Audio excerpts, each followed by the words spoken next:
Good morning guys. അതിനെ കുറച്ച് ദിവസത്തിന് ശേഷം ഞാൻ വീണ്ടും വരികയാണ്. എനിക്ക് കുറച്ച് കാര്യങ്ങൾ നിങ്ങളോട് പങ്കുവയ്ക്കാമെന്ന് വിചാരിച്ചു. അതുകൊണ്ടാണ് ഞാനിങ്ങനൊരു വീഡിയോ ചെയ്യാമെന്ന് വിചാരിച്ചത്.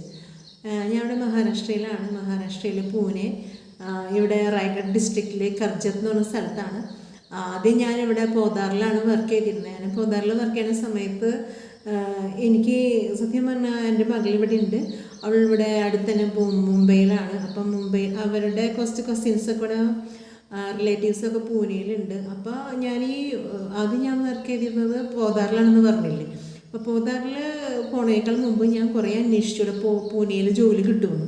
പക്ഷെ എനിക്ക് കിട്ടിയില്ല. അപ്പോൾ അങ്ങനെ ഒരു ഓപ്പർച്യൂണിറ്റി ഇങ്ങോട്ട് വന്നപ്പോൾ ഞാൻ ഇവിടേക്ക് ഷിഫ്റ്റ് ചെയ്തു. ഇവിടെ ഡൈനാമിക് ഇംഗ്ലീഷ് സ്കൂളിലാണ് വർക്ക് ചെയ്യണേ. പക്ഷെ കുറച്ച് ദിവസം ഞാൻ വർക്ക് ചെയ്തിട്ട് പിന്നെ എന്താണെന്നറിയില്ല, എനിക്ക് ഇപ്പോൾ ജോലി ഇല്ലാണ്ടിരിക്കുന്ന ഒരവസ്ഥയാണ്. കുറച്ച് ദിവസം ഉണ്ടാവുള്ളൂ എന്ന് വിചാരിക്കുന്നത്. ഞാനിപ്പോൾ ഇവിടെ ഒരു അപ്പാർട്ട്മെൻറ്റിലാണ്. അവരുടെ സ്കൂളിൻ്റെ വക തന്നെ ഒരു അപ്പാർട്ട്മെൻറ്റ് കിട്ടിയിട്ടുണ്ട്. ഇതുവരെ എന്നോട് അവർ ഇറങ്ങാൻ പറഞ്ഞിട്ടില്ല. ഇന്നലെ ഞാൻ ഇതിൻ്റെ ഓണറൊക്കെ പരിചയപ്പെട്ടു, നമ്പറൊക്കെ കിട്ടി. ഞാൻ ഭയങ്കര ഹാപ്പിയാണ്. അപ്പോൾ ആളോട് പറയുന്നത് ഞാൻ പ്രശ്നം ഉണ്ടെങ്കിൽ പറയാനൊക്കെ പറഞ്ഞിട്ടുണ്ട്. അപ്പോൾ ഇങ്ങനെ ഇപ്പോൾ ചിലവിനൊന്നും അങ്ങനെ ബുദ്ധിമുട്ടില്ല. കയ്യിൽ കുറച്ച് പൈസ ഉള്ളതുകൊണ്ട് അങ്ങനെ ജീവിച്ച് പോകണം. അപ്പോൾ ഞാൻ ഇവിടെ നിന്നുകൊണ്ട് തന്നെ ജോലിക്ക് ട്രൈ ചെയ്യുന്നുണ്ട്. ചിലപ്പോൾ അവരെന്നെ വീണ്ടും വിളിക്കായിരിക്കാം, അല്ലെങ്കിൽ ഇവിടെ നിന്ന് വേറെ സ്കൂളിലേക്ക് ഞാൻ ട്രൈ ചെയ്യും. അപ്പം ഞാൻ അമ്മനെ നാട്ടിൽ നിന്ന് വിളിച്ചിട്ടുണ്ടായിരുന്നു, പ്രദേശത്ത് വിളിച്ചിട്ടുണ്ടായിരുന്നു. എന്നാലും എനിക്കൊരു ശുഭാപ്തി വിശ്വാസമുണ്ട്. പിന്നെ ഇവിടെ ഞാൻ വെറുതെ വേസ്റ്റ് ആക്കാനുള്ള സമയം എന്ന് വെച്ചാൽ LLBക്ക് ഞാൻ പ്രിപ്പയർ ചെയ്യുന്നുണ്ട്. അതിനോടുള്ള ഇപ്പോൾ ഈ ദീപാവലിക്ക് ചിലപ്പോൾ ജോലിക്ക് കയറാൻ പറ്റും, ഇവിടെ തന്നെ ജോലിക്ക് കയറാൻ പറ്റും ഞാൻ വിചാരിക്കും.